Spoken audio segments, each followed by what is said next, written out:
For us, it's about making sure that we have an opportunity to create a thriving community for all members, right? Where you and I can sit down and have a conversation and figure out what's going to be best for our kids, right? How do we create a not only inclusive economy, but an inclusive democracy, right? In which our voices are being heard and being represented, because together we're going to be stronger. Together, we're going to figure it out. Together, we're going to create a better world for our kids. But also, hopefully, get in a place that where people come to Alabama, they know where Latinos are. So if it's like usually if you go, California, where the community is at. So we want to create a space here that if it's like, hey, where Latinos are in Birmingham, you need to go there. Hi, I'm Angela Abdul-Rashid, the host of the Prosper Connector podcast. We're the place where information is shared, connections are made, and great Birmingham stories are told by great Birmingham people.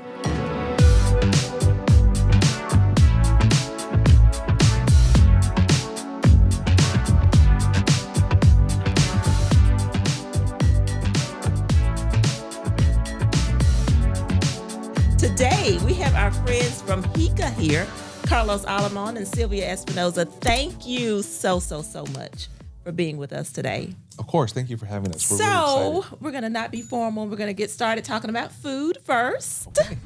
Food is important. So if you were to think about Birmingham, relating it to a food or food truck or food restaurant, who would it be, what would it be, and why?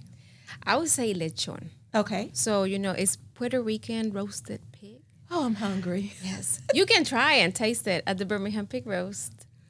I can have a brewery. I love that. In August. August 10th. August 10th I'll is be here. there. Absolutely. But because, Southerners and Latinos, we are more alike than we think. We're very into our faith. We love our families. And what we share is the love for pork. I love it. So, yes. I love it. Carlos, I dare you to top that. Well, I think that I love pork too, but I love tacos, right? Okay. I think that you have a growing food truck scene here in Birmingham. You have like at least 6 in this 1 mile radius. And the one that we love the most right now is Los Valedores right here on Palisades. And it just really tells you what people are trying to do in terms of building for their families and providing you really good, authentic food. I love it. I love it. And both of those are just examples of us as a city and the work that we're doing together, the comfort, the community, family, you mentioned, innovation. Absolutely. All that good stuff. Speaking of innovation, HICA, not to be confused with any other organization, but HICA, the Hispanic Interest Coalition of Alabama. Well, let me update you. I know, so I did that on purpose because I heard you say another name. That's right. Reintroduce us. So HICA is now the Hispanic and Immigrant Center of Alabama. I love it. Why the change? Well, I think that we came to understand that we were serving more than Hispanics. Right now, all Hispanics are not immigrants, and all immigrants are Hispanics, but people are coming to us more and more as they make Birmingham and Alabama broadly their home. And so, for example, in our legal immigration services program, we're serving people from over 40 different countries. Wow. From all over the world. Here in Alabama. In Birmingham. In Birmingham. Yes. Wow. And so we also want to double down who we are. Immigrant is not a bad word. And we want to make clear that we are here to serve families and create new opportunities for people who are making Alabama their home. I love it. And so the work that you all have done is just phenomenal. It is truly community changing, life changing, changing the city. Tell us, Silvia, from your perspective, just give us high level who you are and what you do. And then Carlos, I want you to take us a little bit more deeply about how what you're doing is impacting our community. So we empower the Latino and immigrant community in very different ways. We take them from stability to empowerment. So we have 4 different programs, 5 now. Strong families, we help them information and referrals. I need to go to register my kids to school. How do I do that? I'm having a baby. Where should I go? But then if I need to apply for food stamps, Medicaid, how do I do that as well? But we also saw the need for domestic violence. So we received some grants from the state to support the victims of crime. So we are a place that our community feels safe, and we have relationships with law enforcement They come Shelby County, Jefferson County, because what our community is scared is for them to get deported. But we encourage them to report crime. If you are a victim of domestic violence, if you're a victim of human trafficking, they can come to our office. Police comes, gets the report. We have family and court advocates that supports them through the process. Women's support group. So all that is needed. So this is the first program, how to get them stable and help them through their crisis. Then we saw immigration. Immigration is a big process, is hard. So HICA is accredited by the Department of Justice. And all the 5 people on our staff are also accredited, and they're able to represent our community that is through the immigration process, through their process. I just became naturalized last October, and I did it with HICA. So HICA costs, $100 just for the process, what an attorney could probably cost you a much larger amount. They charge $5,000, $10,000, $15,000. Thousand. And we're Wow. charging $100 for the same Wow. service. And there's some months that we just charge $1 for the process. Wow. So we do naturalization, DACA, adjustment of status, and U visas, which is humanitarian visas. If you're a victim of domestic violence, you may be eligible to get a process and get a status just because you were a victim. And I'll just say quickly, there's some undocumented immigrants in our community, and folks don't understand that there is no pathway to adjusting their status. And so they can't become, quote unquote, legal unless they've been a victim of a crime. And then they can apply for a humanitarian visa. They have to cooperate with law enforcement, and law enforcement has to sign off on it. But that also takes 10 to 12 years.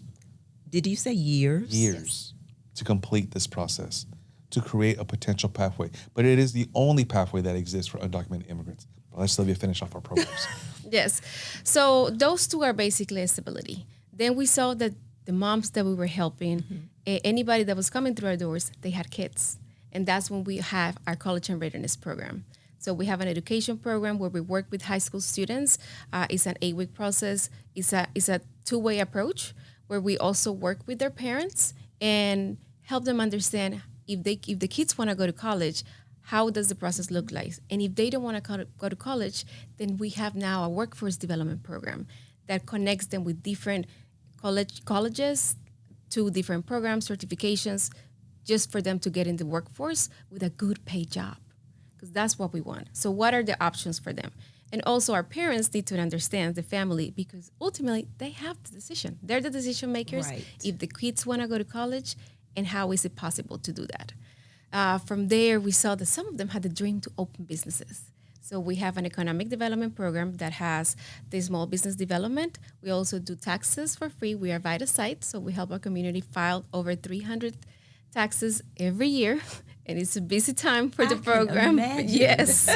But of course, financial literacy.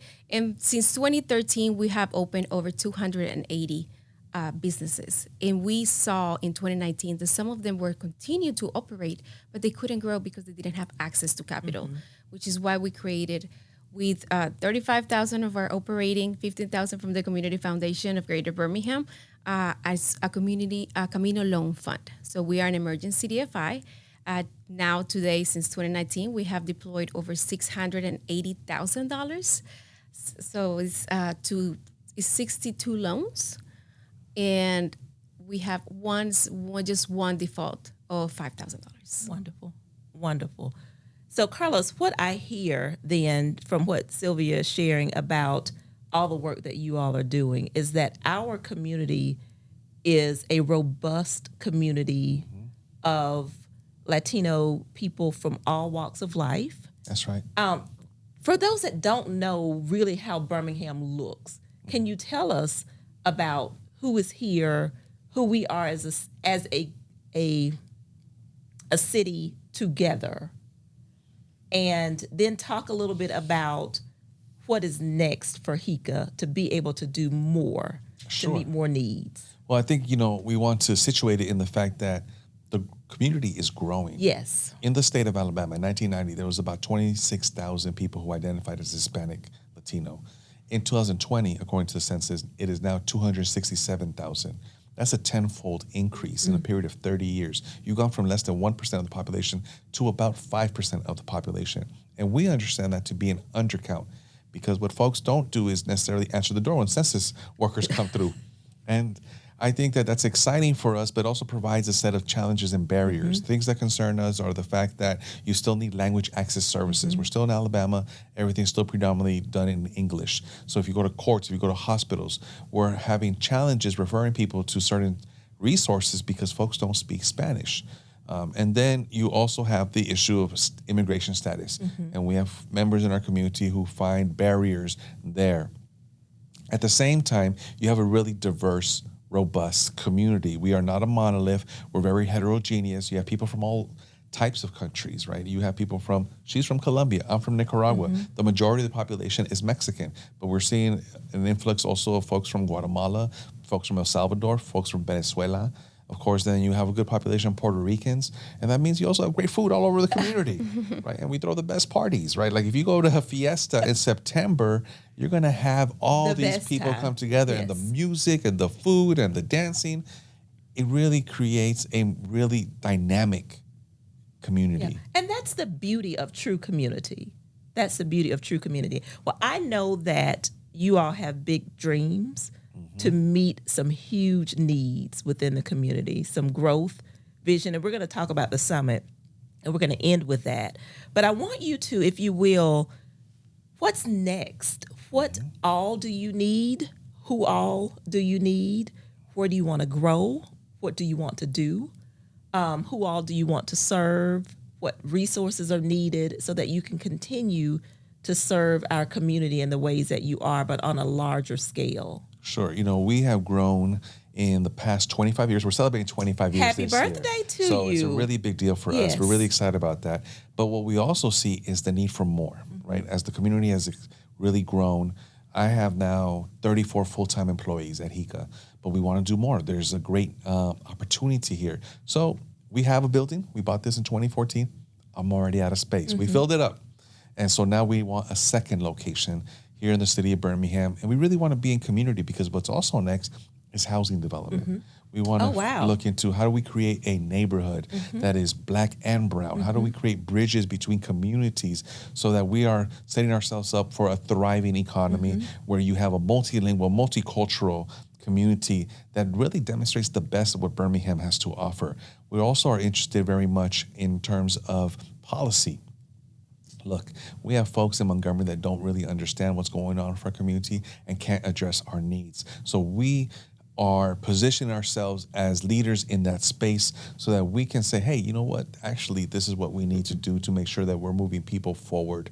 Workforce opportunities, entrepreneurial opportunities, educational opportunities, housing opportunities. And what we need is an inclusive economy. And so we're working to figure out how to create that. And then lastly, expansion. We're here in Birmingham, but look, there's a community in Huntsville. Absolutely. There's a community in Mobile. There's a community in Tuscaloosa, Montgomery. And we get phone calls and people coming to us from all over the state. And so we're trying to figure out how to meet that challenge and also support smaller groups across the state and say maybe we can think about big picture. Do we become a Latino community foundation as well and create opportunities to help support those groups? Because we can't be everywhere, but we want to make sure that people, as they are needing resources, can meet them and they can achieve their own dreams and aspirations. Like Angela, with the services that we provide, we have people even driving from Mississippi.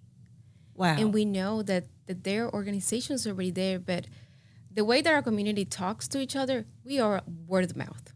But if somebody told someone, hey, you need to go to HICA, no matter if their organizations where they live already, they're like, they told me to go because there. Because they know. Your work speaks for itself. Exactly. And we're the trusted community organization. And so even if we have a lot of great nonprofits in our area, as you know, but if you're Latino and you speak Spanish, everyone who faces the constituent, faces the client at HICA is bilingual. Every single employee. And so that's a real asset because we can then meet people where they are. Let's talk about partnerships. And Silvia, I'm going to ask you, what kind of partners are ideal for you all?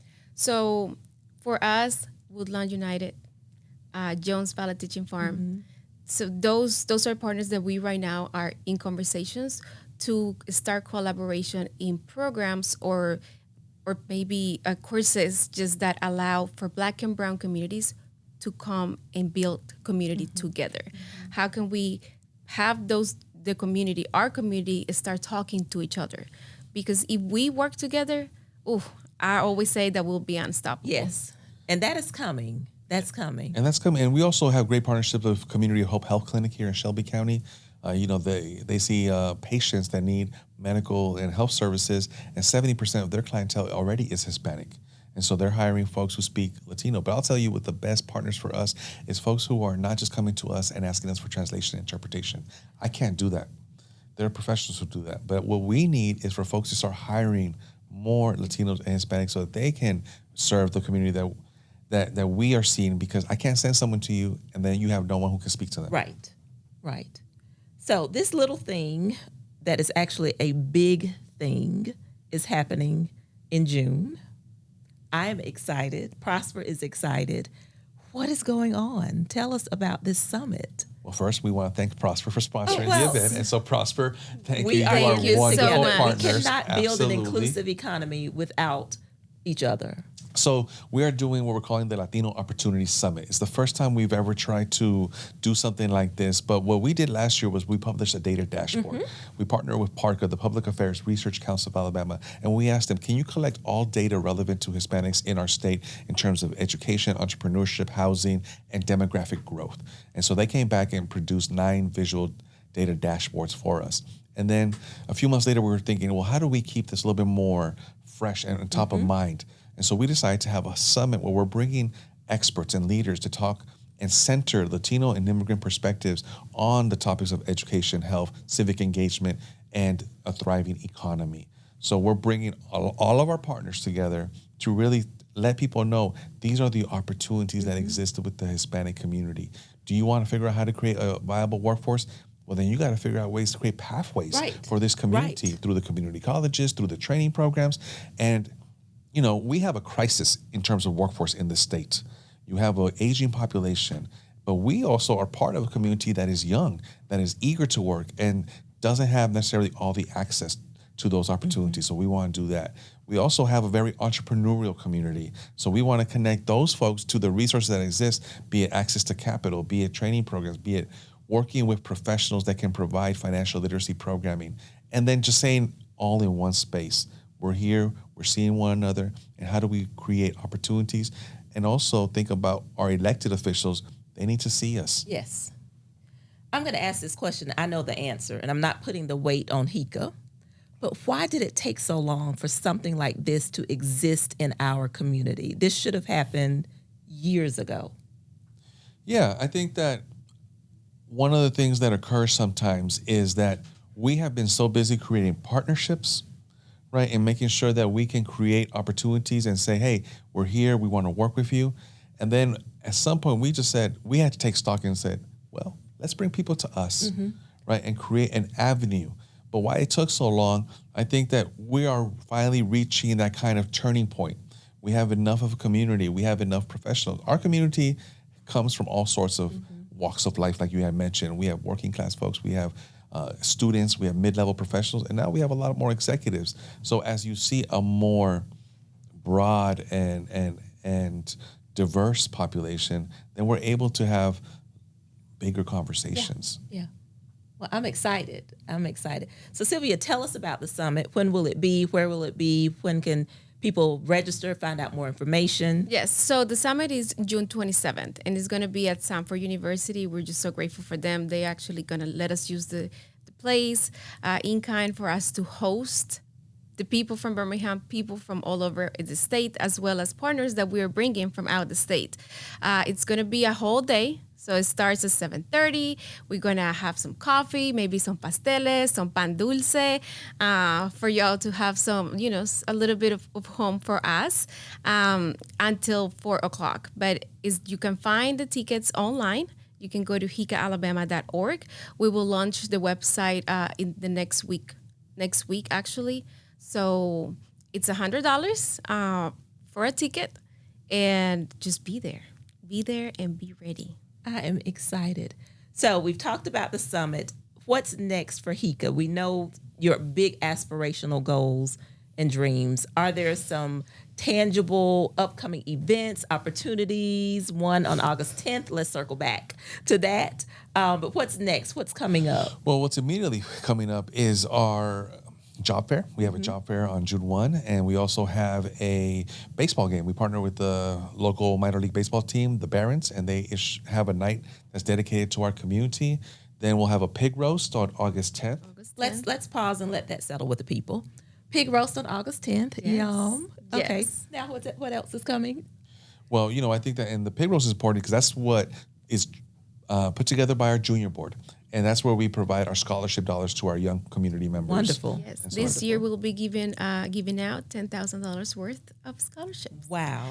Yes. Wow. So right now the application just closed, and the junior board is putting together a committee of judges so they can review the applications and select the winners. So that's all the more reason for the community to support. Exactly. Yes. And also they can come and see. So if you guys want to come to Gava Brewing Company at 4 a.m, believe me, we will be there Spinning the spinning the Yes, pig. spinning the pig. And it's I an love experience. it. It's a I really love experience. it. We have a wonderful. She called herself like the mom from the junior board, which is Kathy Cartagena. She's an amazing woman here in Birmingham. That anything that is for the community, she says yes. And what she loves the most is to make sure that our young professionals embrace the heritage and continue the heritage from going on. So she's like, I want to make sure that you guys continue this if I'm not here later on in the future. But for now, let's do this. Let's do it. So we go. It's a heavy process, but it's just fun and I beautiful. cannot wait. So please come August 10th, And 2 to 6. And September 13th, we have our Sabor y Cultura dinner. And that's really our third annual event in which we bring together and elevate art and culture. This year, we're bringing a live salsa band. So you can put your dancing shoes on. It's going to be fun. Nice. And we have a beautiful evening where we're bringing renowned chefs to the community from across the country so that we can really experience Latin American cuisine. And let me tell you, Angela, the beautiful part that I really love about this event is that we invite some of our small businesses. So every year we choose one of them to get the experience to work with the chef that has experience. So last year we brought a Peruvian chef and a Venezuelan pastry chef. Both now he was just nominated. Arnaldo Castillo from Atlanta, from Tio Lucho's. He was just nominated for a James Beard Award. Oh my goodness. And Valadores William, he got the opportunity to cook with him and get some tips about how to elevate a plate. Wow. So it's important for us to provide that mentorship. That level of exposure is priceless. Absolutely. Truly, truly And we also priceless. had Claudia Martinez, who's Venezuelan. She's a pastry chef. She will be coming back. And she's from Atlanta, and she's also beer dominated. So we're bringing these high-quality folks to the community and then pairing them with the small business that we're supporting to provide mentorship, to provide, this is how you run the business also of running a restaurant. Yeah, so I'm also the president of Fiesta. It's a separate organization. It will not be. We won't doing a good job if I won't mention. Fiesta is a separate nonprofit that puts an event for cultural celebration and education. It's September 28th this year. It's always the last Saturday of September, but please come out. There's also an event that I have going on personally because I serve on the board. It's also like my unifficial birthday party. Well, so it just is. saying, That's your because birthday party. where I go. And then something happens in December Oh, of yes. every year. The So, famous tamale sale. Tamale sale. Yes. Woo! It's been going on for 21 years. Oh my It was our goodness. first fundraiser, but it not only allows us to raise funds, it also is a way for the people to connect with HICA. Yes. It serves as a message that HICA exists and that if you encounter with a family that is in need, they can call us. So we had a person that bought tamales 2 years ago. She's like, hey, I remember I bought tamales from you last year. It was my first time. I have this Hispanic family and I don't know who can call. Can we refer them to y'all? But I now said, they have HICA. absolutely. Of Just because they bought tamales, they learn about, it's like, hey, this is a great organization. Maybe they can do something. Maybe they can support you. So it's been going on for 21 years. It's starting very small with Isabel Rubio is making tamales with the board back then, our founder, 1,000 tamales, making them and giving them hot. now to we're selling over 14,000 tamales. It's a a lot of pre-sale. work. Wow. I work directly with a small business, Los Pedros in Hoover. They're fantastic, and they make them fresh. So I talk. It's a 2 week literally conversation, communication. We talk like every day. Okay, hey, add 500 more of chicken to the order. Yeah. Hey, just because they make them as the sales are coming. 14,000 tamales is no joke. 14,000. Well, on behalf of the community, thank you for that. Yes. Wow. No, it's amazing. It starts always Black Friday. Like usually it starts Right after Thanksgiving. right after Thanksgiving, and it's 2 weeks.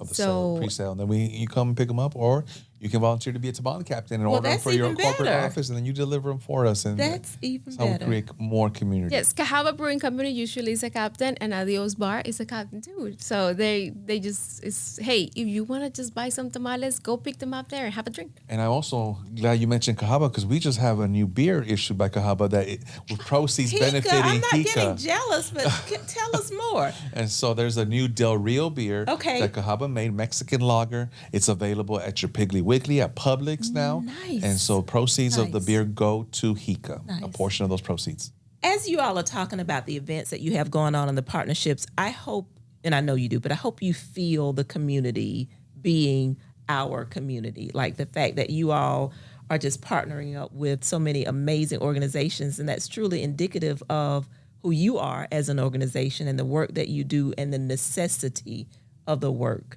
that you do. We don't have us a beer yet. But that's because we're only 3 years old, not 25, and not doing nearly as much impactful work as you all have done over the years and will continue to do. So I want to end with this. What is your vision? I think that for us, it's about making sure that we have an opportunity to create a thriving community for all members, right? Where you and I can sit down and have a conversation and figure out what's going to be best for our kids, right? How do we create a not only inclusive economy, but an inclusive democracy, right? In which I our love that. voices are being heard and being represented, because together we're going to be stronger. Together we're going to figure it out. And together we're going to create a better world for our kids. I love it. Sylvia? Well, Carlos took me that, because he knows how passionate I am to bring communities together, but also hopefully get in a place that where people come to Alabama, they know where Latinos are. So if it's like usually if you go, California, where where the community is at. So we want to create a space here that if people's like, hey, where Latinos are in Birmingham, oh, you need to go there. Well, I think we are well on our way to becoming that Alabama, and that's thanks to the work that you all have done, the work that you're going to continue to do, the new buildings that you're going to get, the millions in funding that you're going to get, the sold-out fundraisers and events, the families that are connected, the resources that are available. All of that is because of the work that you all do. So thank you for what you're doing. Thank you for being here today. Thank you for my VIP invite to the Pig Roast, August 10th. I cannot wait. And truly, thank you for allowing Prosper to join you in the work that you're doing. It's an honor to walk alongside you on this journey. This city's going to be greater, whether it wants to or not. And that's because we exist. So thank you, HICA, for the work that you're doing. Carlos, Silvia, y'all are amazing. Thank you so much, for Angela. joining us. Thank you so much. Thank you.